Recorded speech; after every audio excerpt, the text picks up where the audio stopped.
क्या आपने कभी सोचा है कि पुरुष जाति आज जो जीवन के कुछ कष्ट झेल रही है, उसका कारण क्या है? यह प्राचीन कथा देवी संध्या और उनके दिए 3 श्रापों के रहस्य को उजागर करती है। इस अद्भुत कथा को जानने के लिए हमारे साथ अंत तक बने रहिए। दोस्तों, यह कथा हमें उस समय में ले जाती है जब सृष्टि का आरंभ हो रहा था। एक समय की बात है जब देव ऋषि नारद शिव के दर्शन करने के उद्देश्य से कैलाश पर्वत पहुंचे। देव ऋषि नारद को देखकर भगवान शिव अत्यंत प्रसन्न हुए और बोले, हे नारद, आज किस कारण से तुम कैलाश पर आए हो? निश्चित ही यह प्रभु की कोई लीला है जिसका तुम भाग बनकर यहाँ आए हो। नारद जी विनम्रता से उत्तर देते हुए बोले, हे भोलेनाथ, आप तो स्वयं इस सृष्टि के कण कण में विराजमान है, भला आपसे कोई बात छिपी रह सकती है? हे प्रभु, मन में आपके दर्शन की प्रबल इच्छा हुई, इसलिए मैं यहाँ उपस्थित हुआ हूँ। आज मेरे मन में एक शंका उत्पन्न हुई है और उसी का समाधान प्राप्त करने के लिए मैं आपके पास आया हूँ। कृपया मेरी शंका का निवारण करें। भगवान शिव ने कहा, हे नारद, तुम्हारे मन में जो भी शंका हो उसे निसंकोच होकर पूछो। तुम्हारी हर शंका का समाधान अवश्य किया जाएगा। अंततः जो भी प्रश्न तुम्हारे मन में है उसे बेझिझक पूछ लो। देव ऋषि नारद ने कहा, हे दीननाथ, आप अत्यंत दयालु और कृपालु हैं। आप अपने सभी भक्तों पर समान कृपा दृष्टि बनाए रखते हैं। भक्त के मन में क्या चल रहा है यह आप स्वयं जान लेते हैं और उसकी हर इच्छा पूर्ण करते हैं। मेरे मन में जो शंका है उसे भी आप भली भांति जानते हैं। भगवान शिव ने उत्तर दिया, हे नारद, तुम्हारे मन में जो प्रश्न उठ रहा है उसे मैं भली भांति जानता हूँ। अंततः अब संकोच त्याग कर अपने प्रश्न पूछो। देव ऋषि ने कहा, हे प्रभु, आज मैं आपके पास ये जानने की इच्छा से आया हूँ कि देवी संध्या कौन थी और उन्होंने समस्त पुरुष जाति को कौन सा श्राप दिया था। आज मैं देवी संध्या का महत्व और उनकी कथा सुनने के लिए यहाँ उपस्थित हुआ हूँ। भगवान शिव ने उत्तर दिया, हे नारद, तुमने ये अत्यंत उत्तम प्रश्न किया है। इसमें समस्त मानव जाति का कल्याण निहित है। आज मैं तुम्हें देवी संध्या के जन्म की अद्भुत कथा सुनाता हूँ। इस कथा के माध्यम से तुम्हें अपने सभी प्रश्नों के उत्तर प्राप्त होंगे। इसे ध्यान पूर्वक सुनो, क्योंकि इस प्राचीन इतिहास का श्रवण मात्र करने से ही असंख्य पाप क्षण भर में भस्म हो जाते हैं। देव ऋषि ने कहा, हे प्रभु, मैं इस कथा को बड़े ध्यान और श्रद्धा से सुनूंगा। कृपया मुझे वह कथा सुनाने की कृपा करें। फिर भगवान शिव ने देव ऋषि नारद को देवी संध्या की महिमामयी कथा सुनाना आरंभ किया। उन्होंने कहा, हे नारद, यह उस समय की बात है जब इस सृष्टि का आरंभ हो रहा था। सृष्टि के रचयिता ब्रह्मा जी कमल के आसन पर विराजमान होकर भगवान का ध्यान कर रहे थे।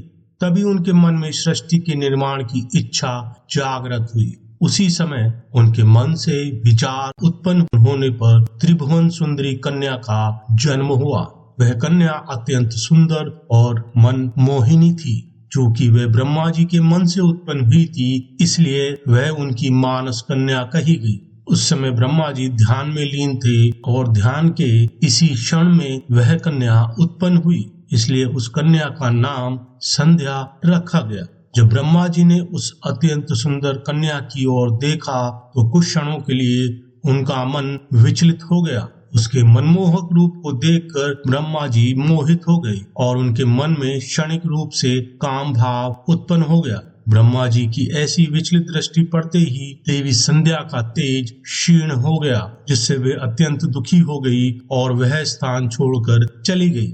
हे नारद, ब्रह्मा जी के मन में किसी भी प्रकार का विकार उत्पन्न होना स्वाभाविक नहीं है, परंतु यह प्रभु की लीला थी। प्रभु ने अपने दिव्य योजना के तहत ब्रह्मा जी के मन में विकार उत्पन्न किया। इस लीला के पीछे समस्त मानव जाति का कल्याण छिपा हुआ था। ब्रह्मा जी के इस व्यवहार से व्यथित होकर देवी संध्या चंद्रभाग पर्वत पर ध्यान करने चली गई। वहां पहुंचकर उनके मन में यह विचार आया कि वह किसकी तपस्या करें और किस भगवान की आराधना करें। इसी चिंता के साथ वे धरती लोक में बृहलोहित नामक सरोवर के पास आकर खड़ी हो गई। उसी समय महर्षि वशिष्ठ उस स्थान से गुजर रहे थे। देवी संध्या को सरोवर के पास अकेले खड़ा देखकर वे उनके पास गए और पूछने लगे, हे भद्रे, तुम कौन हो, किसकी पुत्री हो और इस भयंकर वन में किस कारण घूम रही हो? यदि यह कोई गोपनीय बात ना हो तो कृपया अपना उद्देश्य बताओ। देवी संध्या ने महर्षि वशिष्ठ को अपने साथ घटी पूरी घटना बताई और कहा, हे मुनिवर, मैं इस पर्वत पर तपस्या करने के उद्देश्य से आई हूँ। कृपया मुझे ये बताइए कि मैं किसकी तपस्या करूं और इस दोष की मुक्ति पाने के लिए कौन सा मार्ग अपनाऊं? कृपया कर मुझे उपदेश देकर अनुग्रहित करें। देवी संध्या की बात सुनकर महर्षि वशिष्ठ कहने लगे, हे देवी, तुम भगवान नारायण की आराधना करो। ओम नमो नारायणाय नमः इस मंत्र का जाप करो। जब तक भगवान के दर्शन ना हो, इस मंत्र का जाप करते रहो। स्वच्छ वस्त्र धारण कर उत्साह और प्रेम पूर्वक नियमों का पालन करो। मौन धारण करते हुए भगवान के नाम का स्मरण करो। तुम्हारी भक्ति से प्रसन्न होकर भगवान विष्णु तुम्हें स्वयं दर्शन देंगे। इस प्रकार महर्षि वशिष्ठ ने देवी संध्या को तपस्या का मार्ग दिखाया और वहां से प्रस्थान किया। जब देवी संध्या को तपस्या का सही मार्ग मिल गया था, उनके आनंद की सीमा नहीं रही और वह बड़े उत्साह से श्री हरि विष्णु की आराधना में लग गई। उन्होंने महर्षि द्वारा बताए गए नियमों का सावधानी पूर्वक पालन किया। 4 युगों तक निरंतर कठोर तपस्या करने के बाद उनकी भक्ति और तप को देखकर सभी देवता चकित हो गए। अंततः भगवान विष्णु उनकी तपस्या से अत्यंत प्रसन्न हुए और मनोहर चतुर्भुज रूप धारण करके उनके समक्ष प्रकट हुए। भगवान विष्णु ने कहा, हे देवी, उठ जाओ, मैं तुम्हारी भक्ति से अत्यंत प्रसन्न हूँ। भगवान विष्णु की मनोहर छवि देखकर देवी संध्या शीघ्र खड़ी हो गई। उनका वह रूप सैकड़ों सूर्यों के समान तेजस्वी और अद्भुत था। भगवान की इस दिव्य उपस्थिति को देखकर देवी संध्या स्तब्ध रह गई। उसे यह समझ ही नहीं आ रहा था कि वह क्या करे और क्या कहे। उनके मन में भगवान की स्तुति करने की प्रबल इच्छा जागृत हुई, परंतु भगवान के उस दिव्य रूप को देखकर वह मूक हो गई और कुछ भी बोलने में असमर्थ रही। इसके पश्चात भगवान विष्णु ने देवी संध्या की मनोदशा को भली भांति समझ लिया और उसे दिव्य ज्ञान, दिव्य दृष्टि और दिव्य वाणी का वरदान प्रदान किया। फिर देवी संध्या ने बड़े उत्साह और श्रद्धा के साथ भगवान विष्णु की स्तुति आरंभ की। उनके प्रत्येक शब्द में उनकी अनन्य भक्ति और समर्पण झलक रहा था। लंबी तपस्या के कारण उनका शरीर अत्यंत दुर्बल हो चुका था। इसे देखकर भगवान विष्णु ने अपनी अमृतमयी दृष्टि से उनके शरीर को पूर्णतः स्वस्थ कर दिया और मधुर वचनों में कहा, भद्रे, मैं तुम्हारी तपस्या से अत्यंत प्रसन्न हूँ। तुम अपनी मनोकामना के अनुसार वरदान मांग सकती हो। इस पर देवी संध्या ने निवेदन किया, हे प्रभु, यदि आप मुझ पर प्रसन्न हैं और मुझे वरदान देकर अनुग्रहित करना चाहते हैं तो मेरी 3 इच्छाएं पूर्ण करें। पहली यह कि संसार में कोई भी प्राणी जन्म लेते ही काम भाव से युक्त ना हो। मेरी दूसरी इच्छा है मेरा पतिव्रत धन सदा अखंड और अडिग रहे।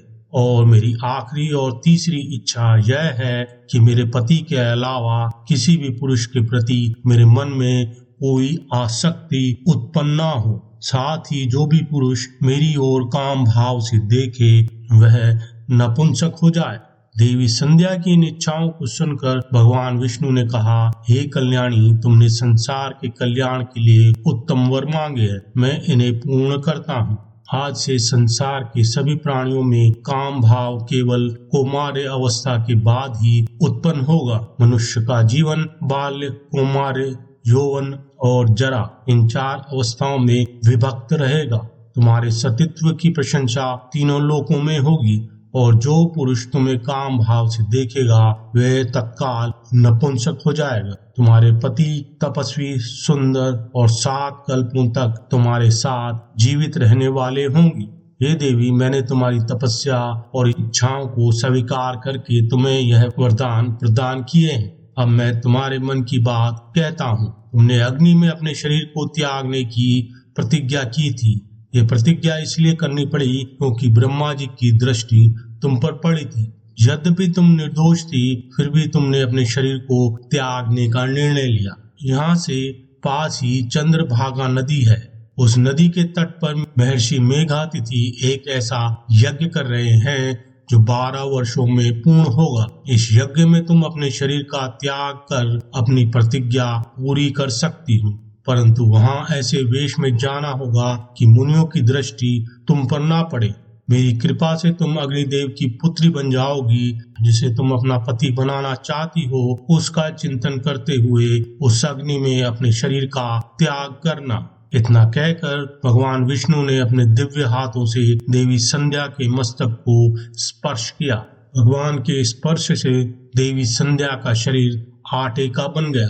भगवान विष्णु ने ऐसा इसलिए किया ताकि मुनियों का वह यज्ञ जो संसार के कल्याण हेतु हो रहा था अपवित्र न हो जाए और अग्निदेव मांस भोगी न बने। इसके बाद देवी संध्या अदृश्य होकर यज्ञ स्थल पर पहुंच गई। उस समय उनके मन में केवल एक ही भावना थी। पृथ्वी पर आते ही देवी संध्या ने सबसे पहले महर्षि वशिष्ठ जी के दर्शन किए थे। इसी कारण उन्होंने अपने मन में महर्षि वशिष्ठ को ही अपना पति मान लिया और उन्हीं का चिंतन करते हुए यज्ञ की अग्नि में अपने शरीर का त्याग कर दिया। भगवान विष्णु की आज्ञा से अग्निदेव ने संध्या के शरीर को सूर्य मंडल ले जाकर स्थापित किया। सूर्यदेव ने संध्या के शरीर को 2 भागों में विभाजित कर दिया। देवताओं और पितरों को प्रसन्न करने के लिए अपने रथ पर स्थापित कर दिया। संध्या के शरीर का ऊपरी भाग प्रातः काल बना और शेष भाग संध्या काल के रूप में स्थापित हुआ। देवी संध्या के इस महान त्याग के कारण ही सूर्योदय के समय को प्रातः संध्या और सूर्यास्त के समय को संध्या काल कहा जाता है। इस प्रकार देवी संध्या जो त्याग और समर्पण की मूर्ति थी, उन्होंने अग्नि में प्रवेश कर अपने जीवन का अंत किया। भगवान विष्णु के वरदान से देवी संध्या ने अपने अगले जन्म में अरुंधति के रूप में जन्म लिया और ब्राह्मण महर्षि वशिष्ठ की पत्नी बनी। भगवान शिव ने नारद जी से कहा, हे नारद, इसी कारण संसार में जन्म लेने वाले प्रत्येक प्राणी की भीतर जन्म से ही काम भाव नहीं होता है। जब वह कौमार की अवस्था प्राप्त करता है तभी उसके भीतर काम भाव उत्पन्न होता है। इस प्रकार मैंने तुम्हें देवी संध्या के जीवन का संपूर्ण चरित्र सुनाया। देव ऋषि नारद ने कहा, हे प्रभु, आपने देवी संध्या के चरित्र का वर्णन कर मुझ पर बड़ा उपकार किया है। इस कथा को सुनकर मैं धन्य हुआ। आपका कोटि कोटि धन्यवाद। अब मैं इस कथा का तीनों लोकों में प्रचार करूंगा। इस प्रकार भगवान शिव ने देव ऋषि नारद को देवी संध्या की कथा सुनाई। इसी के साथ ये वीडियो यहीं समाप्त होता है। दोस्तों, इसी प्रकार की वीडियो देखने के लिए हमारे चैनल को सब्सक्राइब करें। वीडियो अच्छा लगा तो इस वीडियो को शेयर करें और इसे लाइक करना ना भूलें। धन्यवाद।